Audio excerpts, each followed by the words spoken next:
Saya tidak tahu teman-teman pernah merasa begini tidak?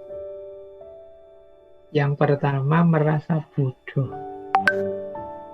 Bodoh banget kok ya aku itu. Kok tidak pinter toh ya, aku kok balik-balik keliru. Ini rasa ini, kalau tidak dikontrol, tidak hati-hati, akan jatuh pada insecurity. Akhirnya kita disuruh ngapa-ngapain terus, wah tidak berani saya itu bodoh ya, saya itu tidak pinter ya, saya itu kalau ngomong agak tidak rapi, agak pelekak-pelekuk ya. Nah ini rasa ini akan membawa kita pada insecurity. Kalau kita terus-terusan seperti ini ya, kita ada di state insecure. Ini kan diksi yang sering kita dengar di sehari-hari, biasanya sesama teman. Apalagi kalau kita punya teman pinter, sudah, pokoknya kita identifikasi diri kita itu sebagai orang yang bodoh. Atau yang kedua, tidak penting. Apa sih aku ini? Siapa sih aku ini? Aku ini ya orang biasa, bukan keturunan siapa-siapa. Bukan keturunan orang besar, bukan keturunan kiai, habib, bukan keturunan. Aku ini tidak penting sama sekali, tidak usah dihitung lah kan.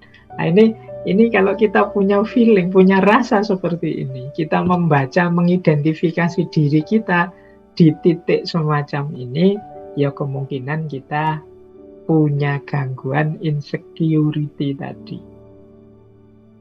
Ini penting ya, kita coba kita punya rasa seperti ini enggak saat kita membaca diri kita.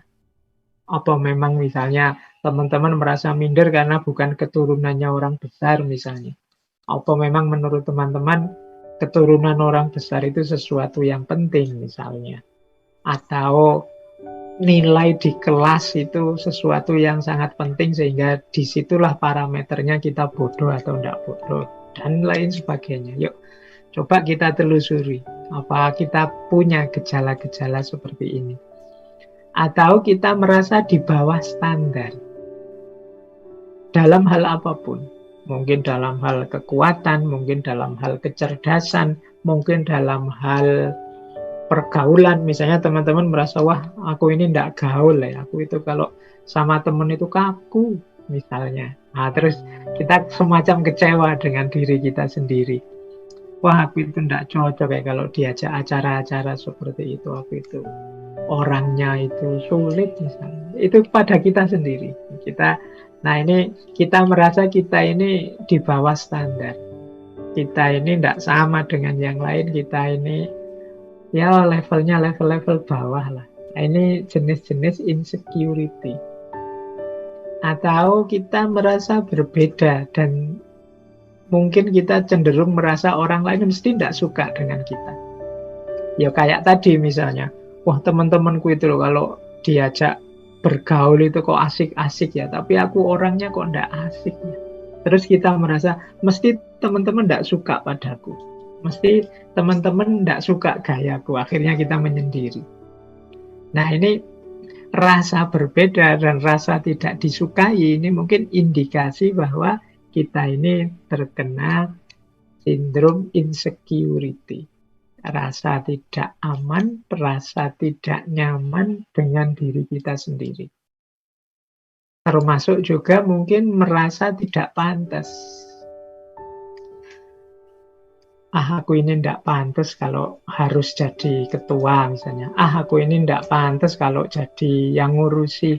Aku ini tidak pantas kalau jadi. Nah, ini sering kita temui orang-orang yang seperti ini. Merasa dirinya tidak level, tidak pantas. Ya, dalam kadar tertentu untuk kesopanan misalnya, untuk tawadhu kalau dalam agama tidak masalah sih. Tapi kalau di level akut, ini bisa mengacaukan urusan. Kadang-kadang ya kalau kita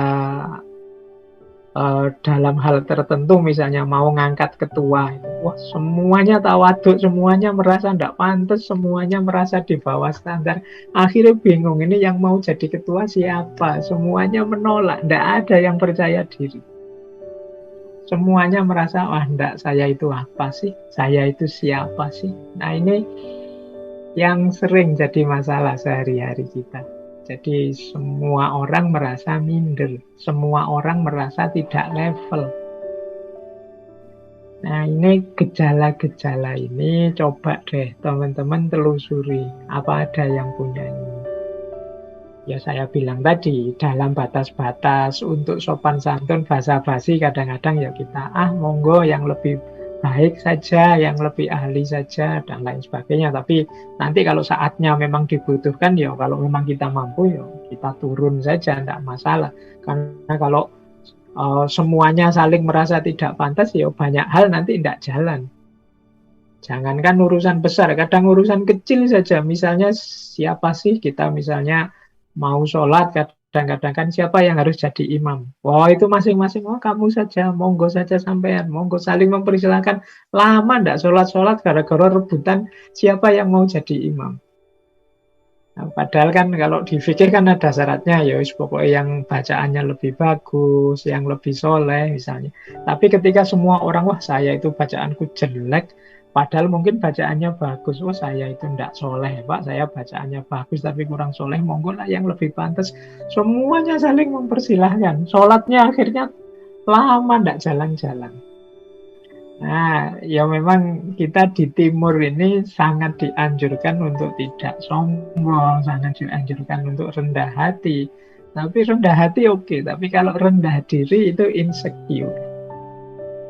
Jadi semoga teman-teman bisa cerdas membedakan mana rendah hati, mana rendah diri.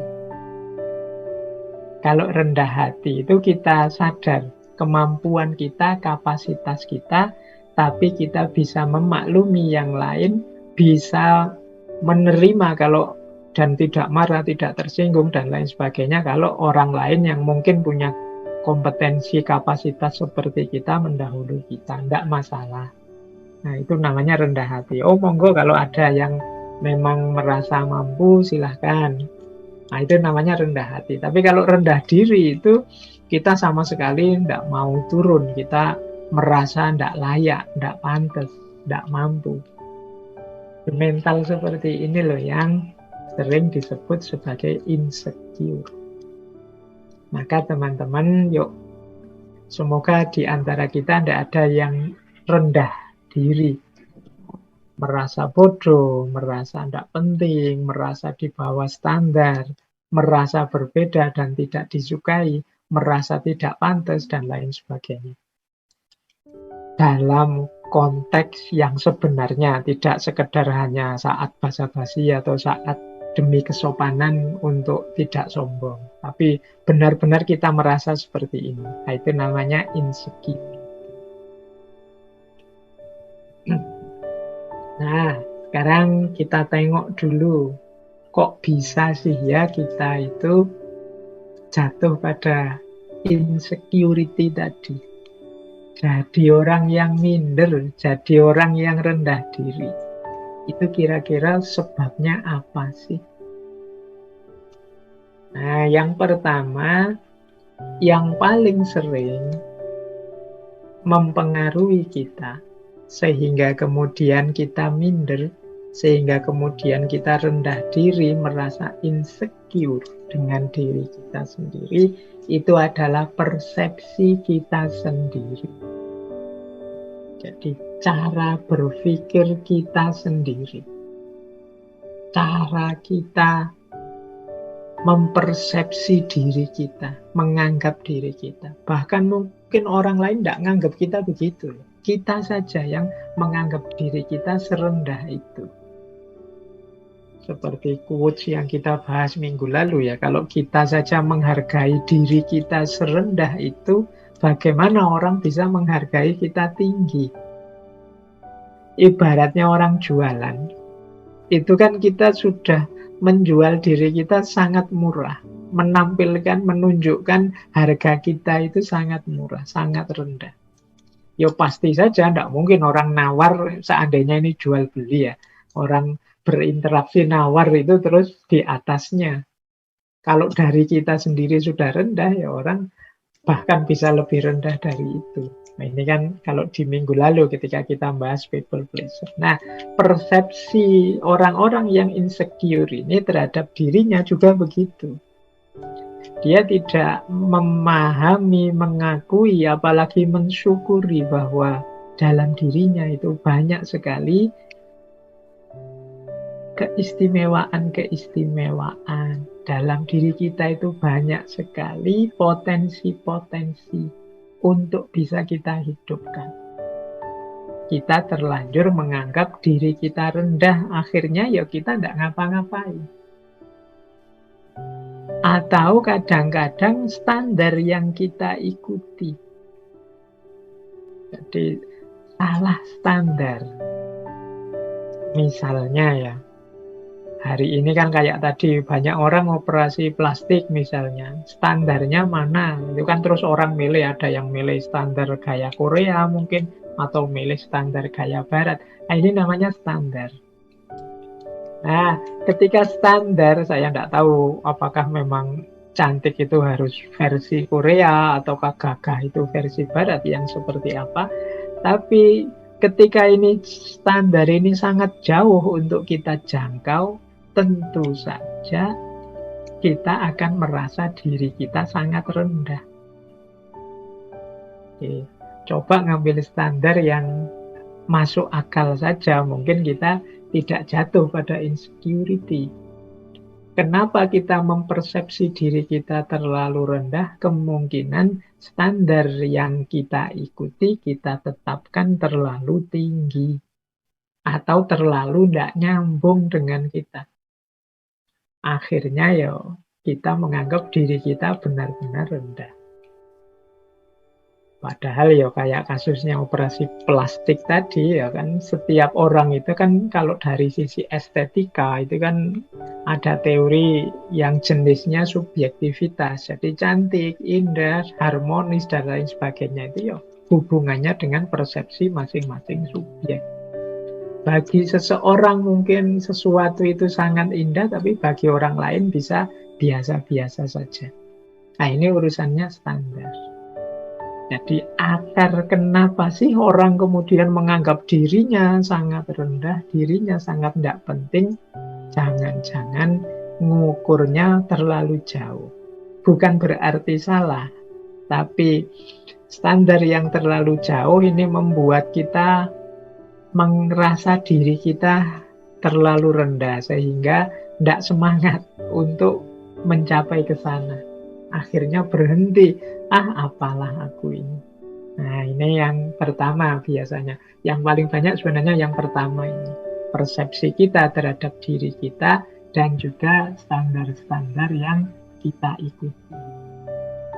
Yang kedua, yang jadi akar dari situasi insecure yang kita alami adalah emosi, atau mungkin kita pernah mengalami trauma-trauma, atau kita pernah dikecewakan, kita pernah disakiti, kita pernah mengalami trauma-trauma dan lain sebagainya. Nah, ini bisa juga membuat orang kemudian insecure.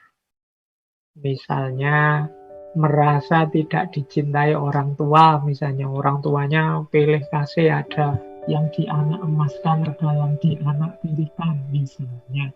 Nah, itu kemudian dia merasa terluka, batinnya merasa, oh mungkin aku ini orang tidak penting, mungkin aku ini anak yang tidak diinginkan, anak yang jelek sehingga orang tua tidak milih aku. Nah, ini terus muncullah rasa insecure. Mungkin kita pernah ditinggal orang yang kita cintai, ditolak orang yang kita cintai, kita sudah tekad-tekadan nembak kok ya ditolak. Apalagi nolaknya pakai argumen lagi. Argumennya menyakitkan. Wah, saya mohon maaf ya, tidak siap jadi pasanganmu karena kamu begini sih, kamu begitu sih, kamu jelek sih, kamu apa sih, kamu itu sih. Ya, akhirnya kita terus down, drop, mengalami trauma. Oh, berarti aku ini jelek, oh berarti aku ini tidak pantas punya pasangan, oh berarti. Ini luka batin.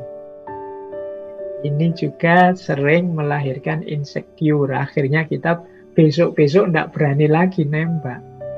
Besok-besok kita mikir-mikir dulu kalau mau mencari pasangan. Jadi Emosi, luka batin, trauma ini sering melahirkan rasa aku tidak cukup baik, aku ini ternyata jelek, aku ini ternyata tidak layak dicintai, tidak layak disukai, dan lain sebagainya. Apalagi kalau ini kemudian dihubungkan dengan yang lebih besar, misalnya orang salah persepsi memahami takdir misalnya. Selama ini kan kita selalu kalau ada orang mengalami musibah itu kita yang nuding bahwa wah kamu itu banyak dosa makanya oleh Allah diberi azab. Ini kan nunjuk keluar. Ada yang lebih ngeri lagi yang ditunjuk dirinya sendiri terus. Wah ini kok ngalami bencana ya, jangan-jangan bencana ini gara-gara dosaku. Jangan-jangan bencana ini gara-gara kelakuanku. Jangan-jangan bencana ini gara-gara kesalahan-kesalahanku selama ini. Akhirnya dia begitu marah, begitu kecewanya dengan dirinya. Nah, ini juga jenis emosi.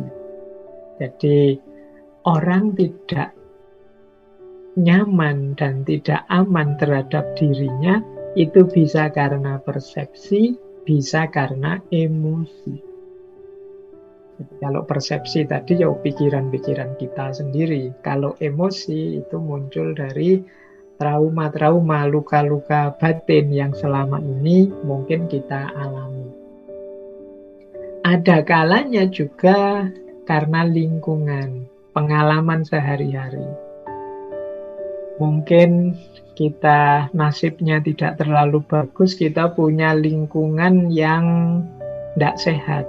Misalnya lingkungan yang selalu mengecilkan kita, lingkungan yang tidak menganggap kita, lingkungan yang tidak menghitung keberadaan kita. Nah, ini juga membuat kita terus jadi minder, merasa kecil. Sejak kecil misalnya, kalau kita usul selalu dibantah, selalu ditolak. Sejak kecil misalnya kalau kita melakukan sesuatu selalu ditertawakan, tidak pernah dihargai. Nah, ini juga jadi akar munculnya insecurity. Jadi lingkungan sekeliling itu bisa membentuk pola pikir aku ini rendah, aku ini lemah, aku ini inferior. Nah, selain pengalaman dan lingkungan, ada pula pop culture atau tren. Nah, kalau ini budaya pop atau tren-tren yang beredar di sekeliling kita. Ketika kita tidak update, ketika kita tidak mengikuti tren yang berjalan, kita terus merasa, aku ini apa sih? Aku ini kurang gaul, aku ini ketinggalan zaman, aku ini masa lalu. Nah, ini bisa juga. Jadi kita tidak mengikuti tren, kita tidak update, kita jadi orang yang tidak ngerti ini, tidak ngerti itu, tidak bisa ini, tidak bisa itu, sesuai kemampuan anak hari ini, akhirnya kita insecure. Misalnya teman-teman kita hari ini main gamenya sudah main game-game kelas tinggi yang sekarang sedang hits itu. Nah, terus kita kok tidak bisa main game seperti itu. Nah, terus kita insecure. Sekarang semua orang mengikuti drama Korea yang judulnya ini itu. Kok kita tidak ngikuti? Akhirnya dalam obrolan kita merasa, ternyata aku ini tidak update, tidak nyambung terus kalau ngobrol sama teman. Nah, ini juga sumbernya insecure. Jadi, seolah-olah itu hal yang sangat penting. Kemudian ketakutan. Nah, kalau hubungannya dengan ketakutan ini ya setiap orang punya ketakutan-ketakutannya sendiri. Tapi dalam insecurity ini ketakutan itu membuat kita kemudian tidak ngapa-ngapain. Membuat kita menarik diri dari kehidupan nyata. Nah, itu dulu mungkin pernah saya gambarkan seperti ini ya. Reality of fear, tentang ketakutan. Bagaimana kita hidup ini banyak ketakutan. Tapi sebenarnya kalau pakai kalimat-kalimat yang ditulis di situ, ketakutan yang ada dalam diri kita itu seringkali bukan pada yang kita takuti, tapi pada dibalik yang kita takuti. Itu nanti yang disebut insecurity. Misalnya di situ ada kalimat, engkau sebenarnya tidak takut pada kegelapan.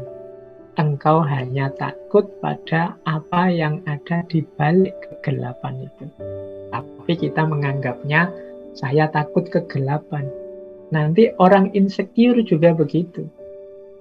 Mungkin kita itu tidak takut pacaran, tapi takut ditolak. Kita tidak takut ujian, tapi takut nilainya rendah.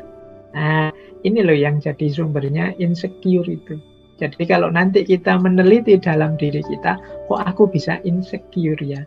Awas salah identifikasi tentang ketakutan kita.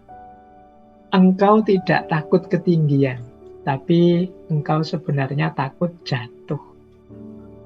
Engkau tidak takut orang-orang di sekelilingmu, maksudnya engkau tidak takut sebenarnya, engkau itu tidak takut bergaul kok, engkau tidak takut bersosialisasi, cuma engkau hanya takut ditolak orang.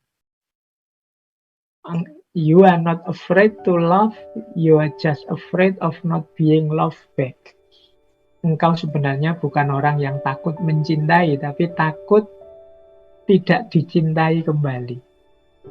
Engkau sebenarnya tidak takut untuk melepaskan dia, hanya saja engkau takut hidup tanpa dia. Engkau bukannya takut untuk mencoba kembali, tapi engkau sebenarnya takut kalau tersakiti kembali. Nah, ini sebenarnya mengidentifikasi ketakutan kita lebih dalam. Disitulah sumbernya insecure. Jadi yang kita anggap ketakutan di luar itu sebenarnya rahasianya ada di dalam. Inilah akar-akar dari insecurity yang ada dalam diri kita.